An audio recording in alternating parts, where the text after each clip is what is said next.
See Jamie with first blood. There's 4 people watching. That's enough.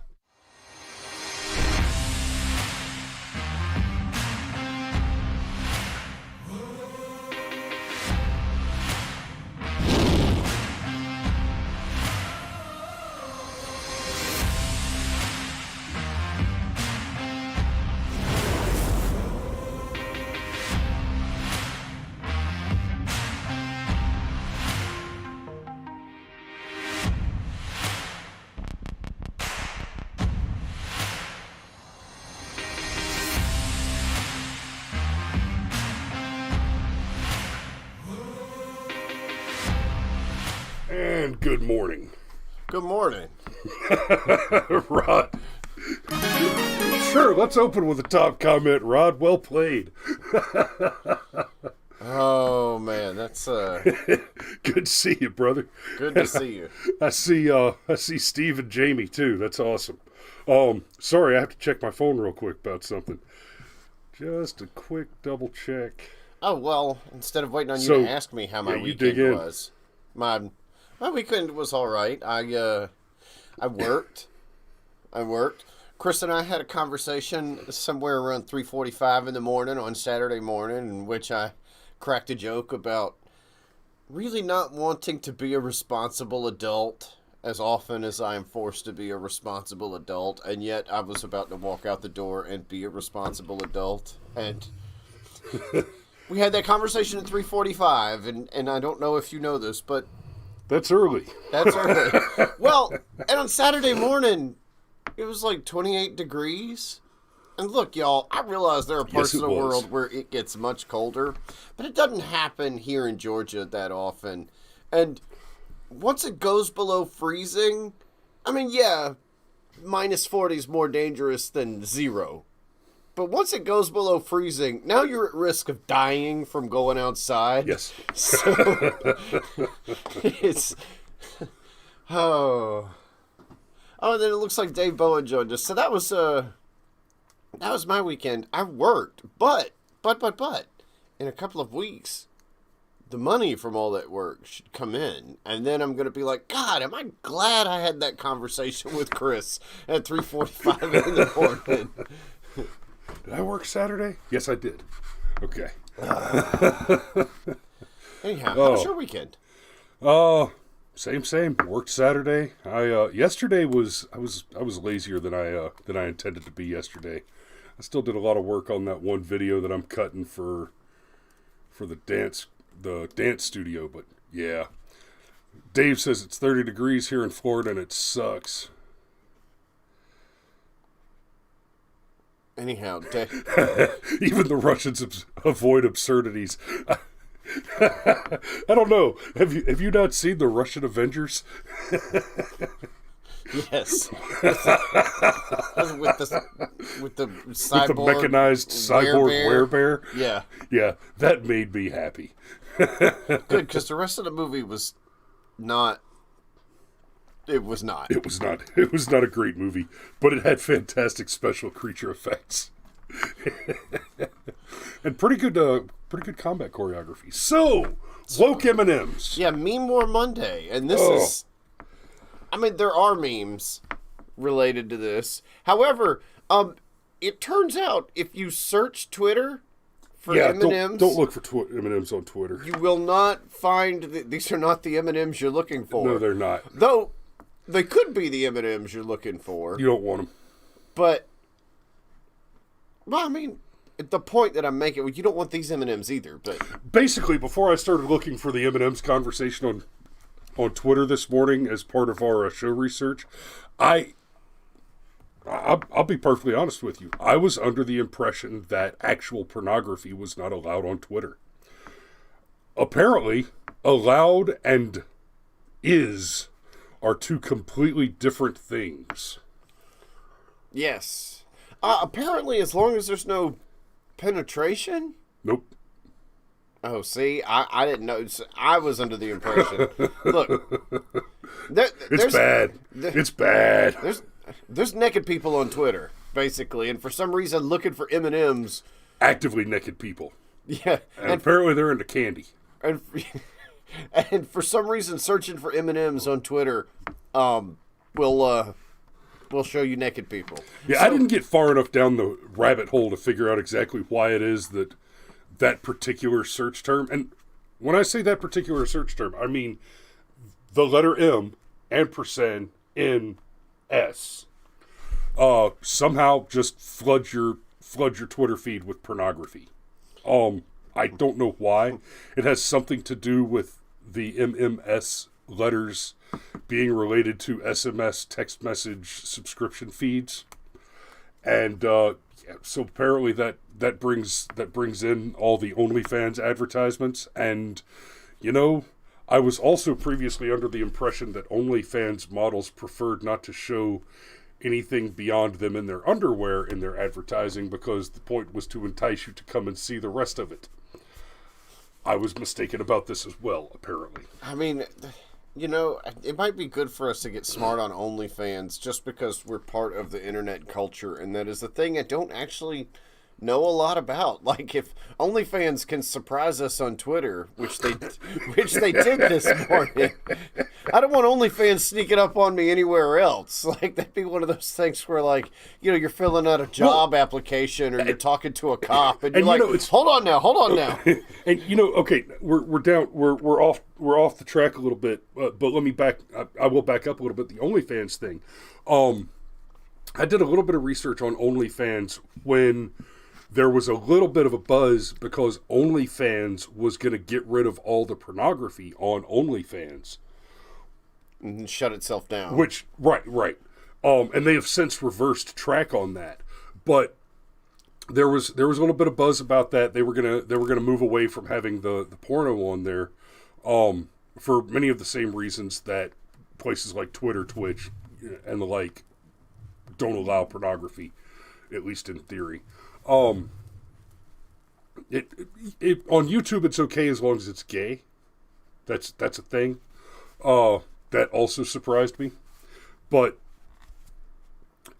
apparently OnlyFans, when it didn't start off as a porno thing. It started off as like an alternative to Patreon and those kind of sites. And the idea was that it was for creators, for YouTube guys, to monetize their content, and you get a subscription so that you're paying for the content. And then it turned out that the only thing that basically was drawing a crowd on OnlyFans was the subscription paid content for pornography producers, amateur pornographers.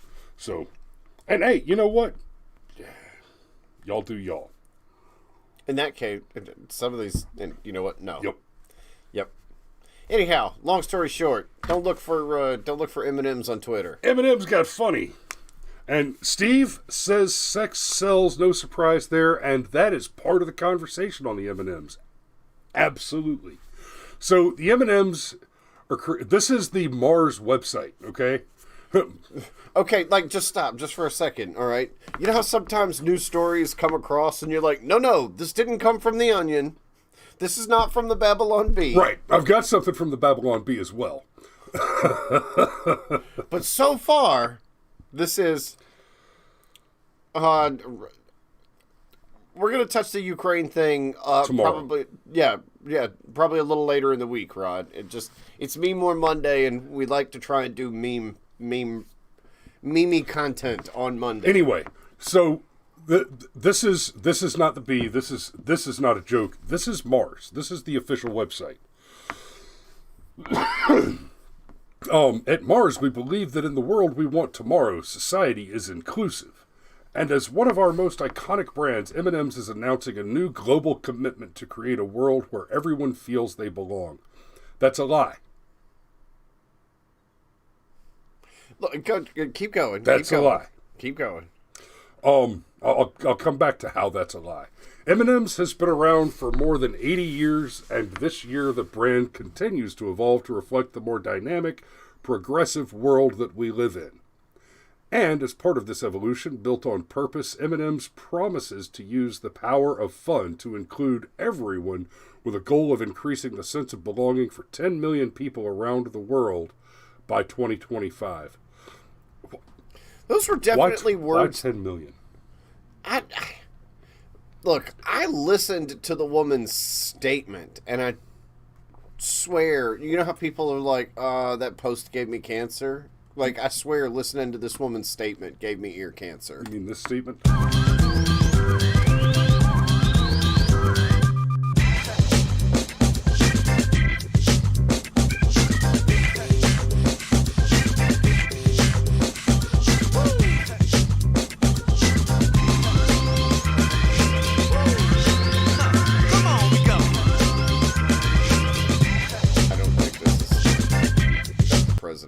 I think you're correct. So, I listened to the president of M&M's statement. And Alex points out the trans M&M story was funny. Yes, it was. I love the Babylon Bee. M&M's introduces new trans character who identifies as a Skittle. As part of a new bold marketing strategy to promote inclusivity and appeal to less than 1% of the population. Yes. Mars Incorporated has introduced a new M&M character who identifies as a Skittle. I'm going to be honest here, we basically are doing this because it's hip and makes us look cool, said Mars Incorporated CEO Franklin Crunchy. That adds to the bottom line. And I think we can make a decent fortune by comparing the hardship of real trans people to a wacky cartoon character. That right there. So,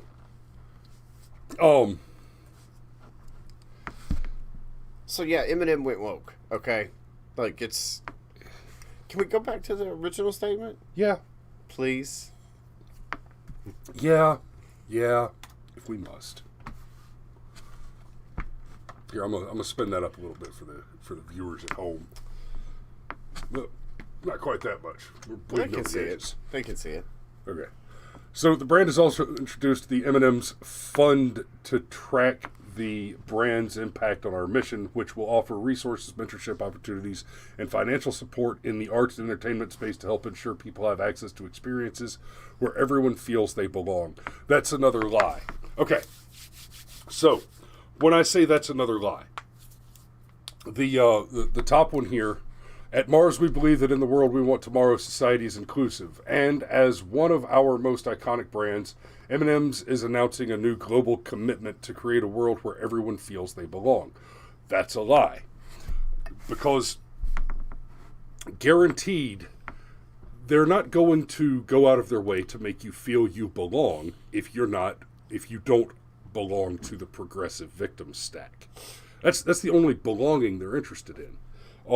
So if you don't basically already have a left-wing terrorist organization that's actively lobbying or lobbing Molotov cocktails on your behalf, like you're a person of color or you're a sexual deviant, etc., then you have no place in the inclusive world. The more inclusive progressive future is very exclusive. If you're a religious person, if you're heterosexual, if you're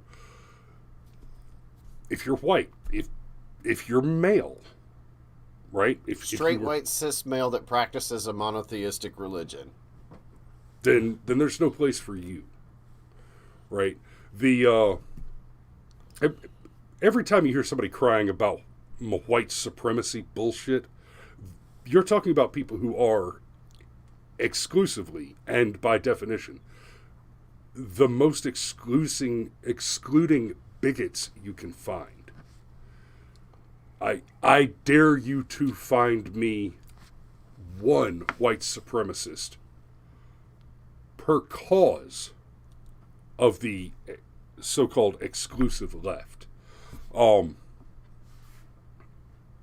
yeah, we've talked about it several times. Like the Charlottesville rally was so illustrative.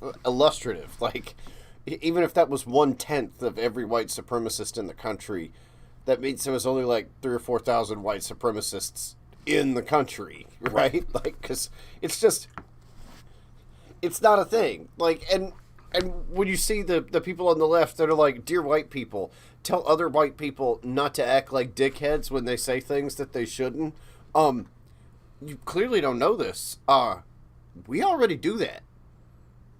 Right? Like, it's a thing. If somebody takes a joke too far, we're like, whoa, buddy, you're making me uncomfortable. Maybe you should not say that, okay? Like, because of course this is not about equality. This is sort of like how feminism's not actually about equality, right? Feminism is about the promotion of female ideals. Fair enough, but don't call it equality. Don't pee on my leg and tell me it's raining, all right? Don't do that. You're going to piss me off. And so now the M&Ms, and I personally wanted to talk about this because it's one of those things where if you were to try and make something up that was this absurd, it would be difficult to believe. So then when it happens in real life, and you're like, wait a minute, that's not clickbait. That's not an article from the Babylon Bee. Right. This actually happened. A candy company decided to make sure that their anthropomorphized... Man, maybe I need more coffee. I can't say the word.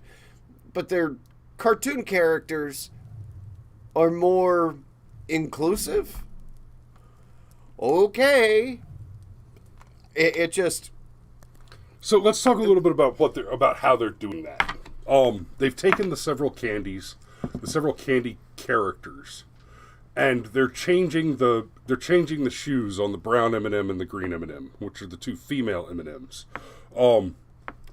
And so they got rid of the Doomy pump boots on the green M&M and put her in a pair of flat sneakers, but still female. Well, not only but the statement behind it, the whole, well, it's supposed to represent her confidence but easygoing nature. Like, bruh, they're shoes. Bruh, it's a candy. Right? And look, I say this as a filmmaker that believes, like, the color of somebody's notebook in a 38-second scene can represent the entire meaning of the movie. Oh, yeah. But, bruh, it's a cartoon character based on a piece of candy who's wearing shoes, okay? Like, slow down. I keep saying bruh. I should say, like, Z. That's probably what the president of... Shouldn't. Well, I mean, you got to have some kind of, like, gender-neutral term to refer to the president of M&Ms, because she was... I think about listening to that, and I'm like, oh, God, you mean it. So the one that I think is the funniest, obviously, is the green one, because they're going out of their way to make the green M&M less sexy. Where there is conversation on the interwebs about this thing, Tucker Carlson had a take on it, and immediately you've got a bunch of lefties screeching that, oh, Tucker Carlson's mad because he wants to have sex with his candy. No. I'm sorry. I used to date a girl named Candy. Oh. That obviously worked out well. Used to. But the green M&M, that was sexualized originally by the Mars company. Okay? We have a feminine green M&M with a feminine face and the big pouty feminine lips and the F me pumps, the go-go boots, precisely because there was this urban legend, urban myth, whatever, hell, call it a superstition, that the green M&Ms had an aphrodisiac quality, right? That's been at a minimum a running joke for 30 years now, right? And so the sexualization of the candy, that was not done by mistake, right? You tell everybody that the green M&M will work like an aphrodisiac, and the only way you can get them is by buying a bag of all the M&Ms generally. There you go. Steve says it's been more like 50 years. I don't know if it goes back that far, but yeah. Pater M&Ms. That's a cheap stripper.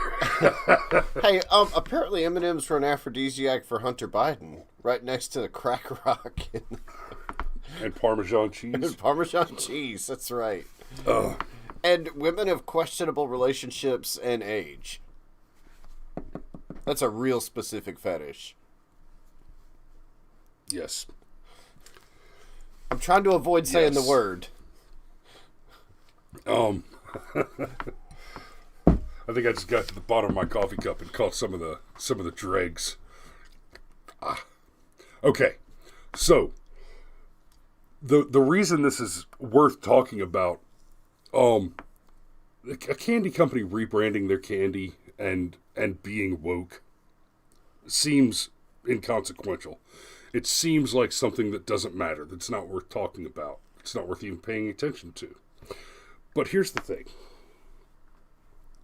This happens because the culture war and the enemy in the culture war, in the war to eradicate your culture,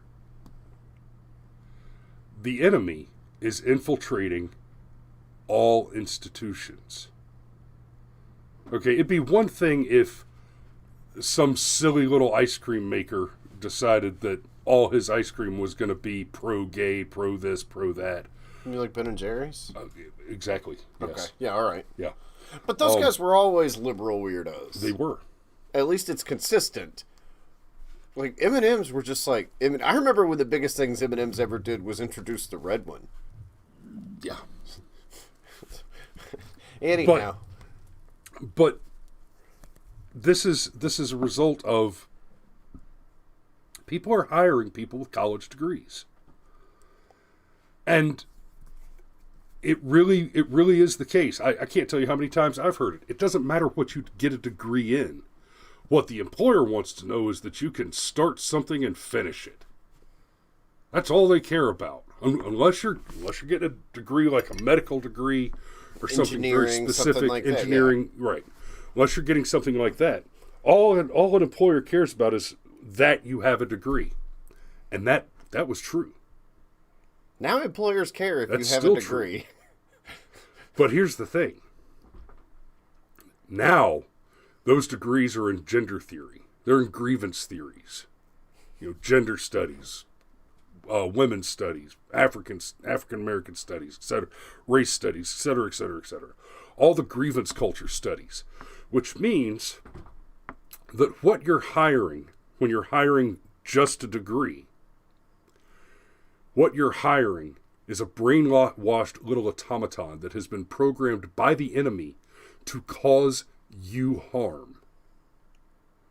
Their mission, the thing that they've been trained to do, is to enter an institution and destroy it. Yeah, and they think they're doing the good thing. They think they're the hero of the light in doing this. They've been that far brainwashed, that much programmed.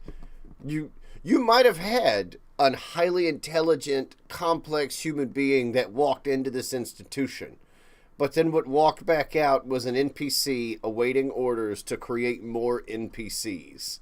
It's like, well, gosh, everything about like vampirism and zombies and the Borg from Star Trek, like that's, except, and here's the deal, okay? Like, usually in stories, vampires know they're vampires. These people do not. That's what makes them terrifying. Okay? And now we live in a world where we have to make sure that the candy's inclusive. Yay! Like, somehow chocolate is not already one of the most universal portions of the human experience. Like, you've ever met somebody that's like, nah, I don't like chocolate. I have actually met people who have said they don't like chocolate. They're weird. Not very often, but you've never heard somebody say the words, I don't like chocolate, and not seen at least one person nearby who's not involved in the conversation. Are you okay? What? Right. It is. It's very universal. And, like, okay. But now the orange M&M has to start talking about like anxieties. 97% dark chocolate that's extra bitter. And, it's a little different, but you might hear somebody say, well, I prefer dark chocolate, or I prefer milk chocolate, or that kind of, but you will very rarely hear somebody say, I don't like chocolate. Because it's candy. Right. You put enough sugar in anything, and you could probably at least tolerate it. No, I like the extra dark, bitter chocolate, especially for, like, there's a particular coffee drink that I like called a borgia, which is a block. It's coffee poured over a block of like unsweetened bitter baker's chocolate with orange zested in it, and it's surprisingly good. I forget the name of it, but it's a French thing where you take a croissant and then you drizzle dark chocolate and lots of butter on top of it. It's just a croissant au chocolat. Okay. It is. I know exactly, but no, I know what you're talking about. No, but I mean, it's lots of butter. That for some reason that seems to make that seems. But it is just called they just say croissant with chocolate in French, and there was a little French patisserie on the boardwalk in Kandahar that had those, and they were freaking awesome. So, but no. This is not just some throwaway thing with candy, as Chris was saying. Okay, this is actually part of the culture war. And the thing is that this is a good measuring stick because it means that the left has already taken over so many institutions. It's started to filter down into things that don't actually matter. One of our commenters, I think it was Dave, said, and then I think Alex from Polytech pointed out a similar point, but basically, M&Ms themselves are not changing. There's still, if the current research about cancer is to be believed, sugar might be worse for you than smoking cigarettes. Okay, so we sell children little colorful, potentially like death pills, right? Why? Because they taste good. Because they're loaded with sugar and chocolate, right? M&Ms doesn't change that. Nope. No. But instead, they change their packaging. And then they make sure that the two female M&Ms get along with each other better, right? And they make sure that the orange M&M like embraces his anxieties. Okay, and look, the embrace your anxiety thing. I will say that I do think that there is quite a bit about mental health that needs to be normalized in our culture. It's not weird to go see a heart specialist if something is wrong with your heart. It's not wrong to go see a podiatrist if something is wrong with your foot, right? So if you are depressed or have got some kind of personality disorder, doing counseling, seeing a psychiatric nurse, whatever, all that should be every bit as normal as the rest of it in healthcare. Fair enough, okay? But I could tell you, as somebody that has had some mental health services, when they say embrace your anxiety, no, that is not what they tell you to do. Okay, like you don't actually have to go through the rest of your life paranoid. And let's be honest, the orange M&M's got a pretty damn good reason to be paranoid. Everybody wants to bite his head off, like literally, it's a thing. And then as far Okay. There's two more articles I want to show you real quick to close on. And there's a point to it, so just bear with me. Okay, Huffington Post, right? This is not Fox News. This is the Huffington Post. Twitter users hilariously pan inclusive M&Ms rebrand that nobody asked for. Not everyone is sweet on the idea, right? And you've got losing the voting rights bill and getting woke M&Ms instead feels about right, right? What do we want? M&Ms with better rigged CGI mouths. When do we want it? 20 years ago at least. Like, one of the M&Ms definitely did something effed up, and this is just their way of quietly replacing them. Yeah, by the way, the effed up thing is... There's a massive lawsuit going on right now that threatens to eat up Mars, Nestle, and Hershey in child slavery lawsuits. Oh, wow. Wait. The Ivory Coast?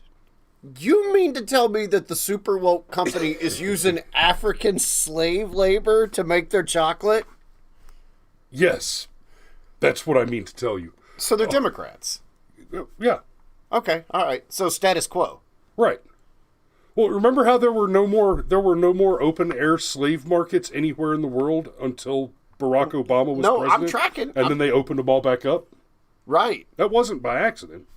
No. No, they got an object lesson in how everything abhors a vacuum. They killed Gaddafi and somehow something worse took his place. Exactly.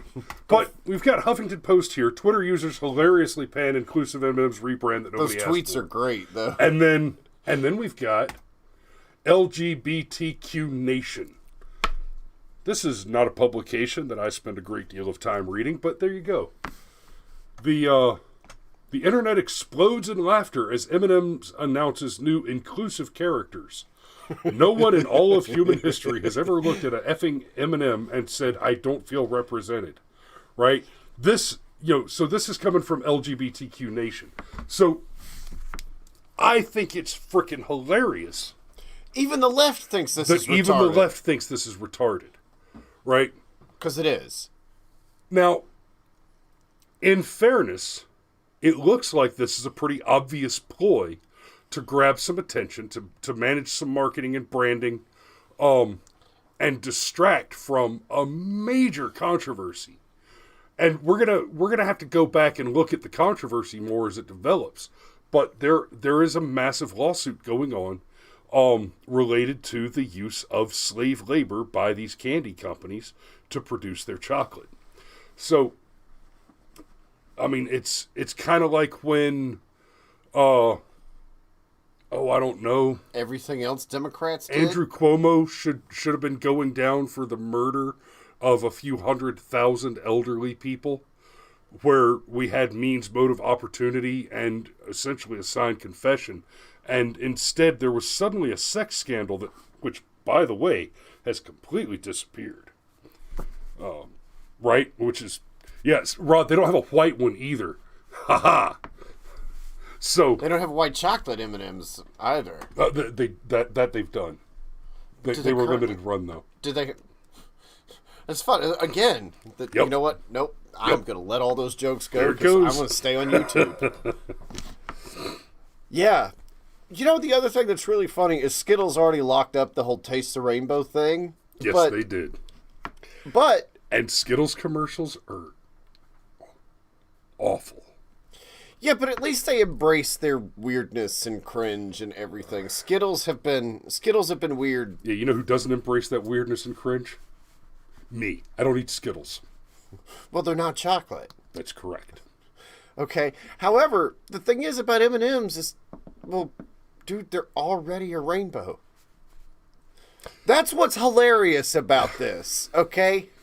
To me, that was not lost on me, but it's like... They're even the weird BLM rainbow with the extra brown stripe. Exactly. I mean, you're making that joke, but that's actually an exact thought that I had. You mean how the BLM rainbow is like dirty underwear? That's... yeah, that's what the BLM rainbow is. It's dirty underwear. There you go. Because there's a brown stripe. Hey, and then I just want to ask, like, before we go, you know... Which we need to. Yeah.